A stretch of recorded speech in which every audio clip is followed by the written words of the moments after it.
Olá, tudo bem, meninos? Na aula de hoje eu vou falar com vocês sobre o conflito de competência e a homologação de sentença estrangeira com a expedição do EZ4. Primeiro eu vou começar com vocês, então, falando sobre o conflito de competência. No que ele consiste? Nós sabemos que a jurisdição ela se subdivide em razão da competência que é fixada. Essa competência ela pode se dar em razão do lugar, em razão da pessoa ou em razão da matéria. As regras de competência, elas estão previstas lá na parte geral do Código de Processo Civil, especificamente entre os artigos 42 e 66 do CPC. E, eventualmente, quando acontece de dois ou mais juízes se pronunciarem competentes ou incompetentes para apreciar determinada causa, isso é o que acarreta o denominado conflito de competência.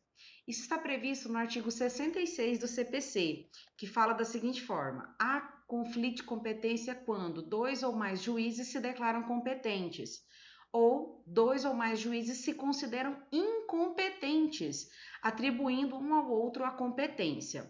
Ou ainda quando dois ou mais juízes, entre esses dois ou mais juízes, surge uma controvérsia acerca da reunião ou separação de processos.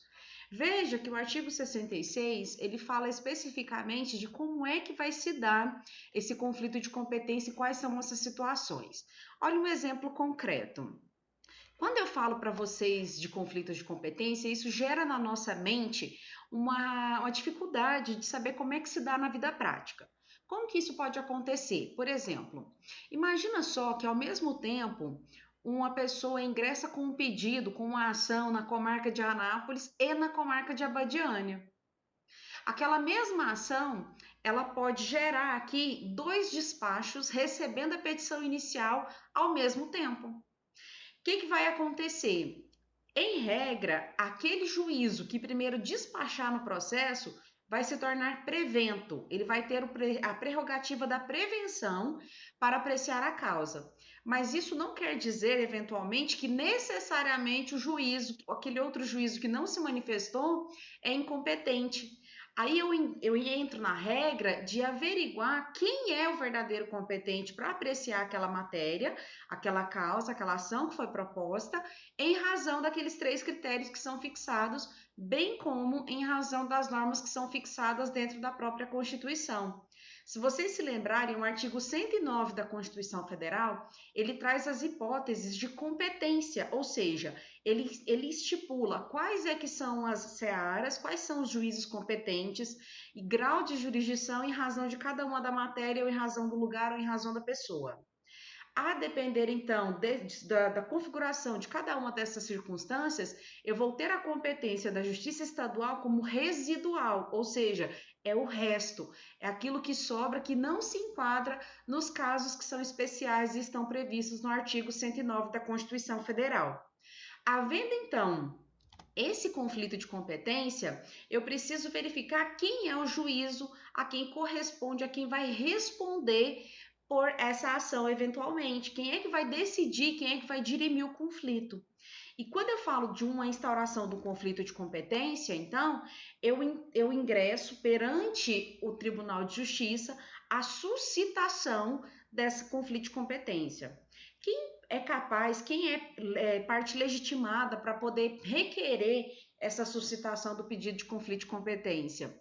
As próprias partes que estão envolvidas, o Ministério Público ou o juiz ex officio. Os próprios juízos podem se manifestar perante o tribunal, requerendo que seja dirimida a controvérsia ou conflito de competência e determinando quem é que deve assumir ou conduzir aquela causa.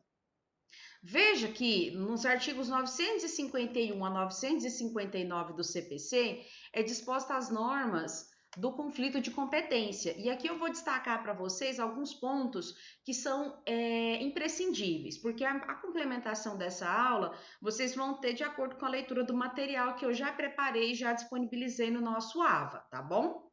Quando eu falo aqui, então, sobre a suscitação do conflito de competência, uma vez que o Ministério Público não seja parte na lide, ou seja, ele não fez parte, ele não integralizou nenhum dos polos, ele vai ser ouvido se eventualmente a causa versar sobre uma daquelas matérias em que ele deve necessariamente se pronunciar. Exemplo, ações em que haja discussão sobre o estado da pessoa, ações que versem sobre incapazes ou menores e assim por diante. É importantíssimo lembrar dessas configurações para a apreciação, para a própria manifestação do Ministério Público, tá bom?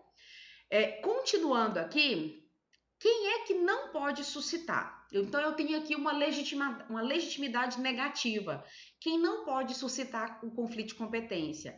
Aquela pessoa que eventualmente tiver arguído incompetência no âmbito da parte lá, do âmbito do processo principal. Então, por exemplo, se em preliminar de contestação eu já trago a arguição de incompetência relativa, eu não terei nessa condição a legitimidade para arguir o conflito de competência perante o Tribunal de Justiça, mas não somente as outras partes. Até mesmo para fins de segurança, para fins de assegurar a economia e a celeridade processual, senão isso pode desencadear uma série de atos que visam protelar o feito, tá bom? Então, nós temos aqui o procedimento, como é que vai ser feito, como é que vai ser suscitado esse conflito de competência. Ele vai ser suscitado diretamente perante o tribunal, ex officio pelo juiz ou por meio de petição pelas partes ou pelo Ministério Público. E o que eu devo demonstrar junto com a minha petição de suscitação de conflito de competência? Os documentos que vão instruir o meu pedido, ou seja, eu não posso só arguir, eu não posso só argumentar, eu tenho que provar para o tribunal que aquele juízo ou aqueles juízos, entre aqueles juízos, existe um conflito e que não se sabe quem é o competente para apreciar e julgar a causa. Veja aqui que nós temos um processo originário e um incidente que vai ser instaurado perante o Tribunal de Justiça, que tem como finalidade justamente dirimir quem é o juízo que vai comandar, presidir esse processo principal. Quando nós falamos aqui, então, dentro do procedimento do conflito de competência, tem mais um ponto que é interessante ressaltar para vocês. O prazo. Uma vez que as partes, elas instigam, elas suscitam esse conflito de competência perante o tribunal, pode acontecer de ser necessária a oitiva de testemunhas. E se eu tenho testemunhas, oitiva de testemunhas ou dos próprios dos próprios juízes que estão em conflito naquele momento, ele deve ser prestado num prazo designado. Eu tenho que ter uma razoabilidade para a duração do processo. Então, os juízes eles vão prestar informações, se for o caso, eles vão ser ouvidos pessoalmente, para que o tribunal tenha elementos suficientes para apreciar e julgar e automaticamente definir quem vai ser o responsável para comandar, para conduzir aquele processo, tá bom? O que acontece ainda? No artigo 955 do CPC vem o seguinte escrito: o relator poderá, de ofício a requerimento de qualquer das partes, determinar quando o conflito for positivo. O que é o positivo? Quando ambos se pronunciam competentes para apreciar a causa. O relator, então, ele pode determinar o sobrestamento do processo. O que é sobrestar?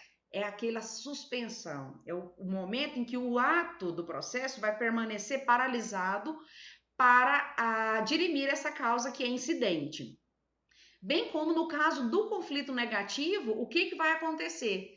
Não só sobrestar, ele pode eventualmente designar que um dos juízes que está aqui nessa circunstância declarando que não é competente, os dois, designar que esse juízo fique responsável para resolver em caráter provisório as medidas que sejam urgentes dentro do processo, para que não haja eventualmente prejuízo para as partes, em razão da demora, em razão do período que vai levar para ser analisado o conflito de competência pelo tribunal, ok?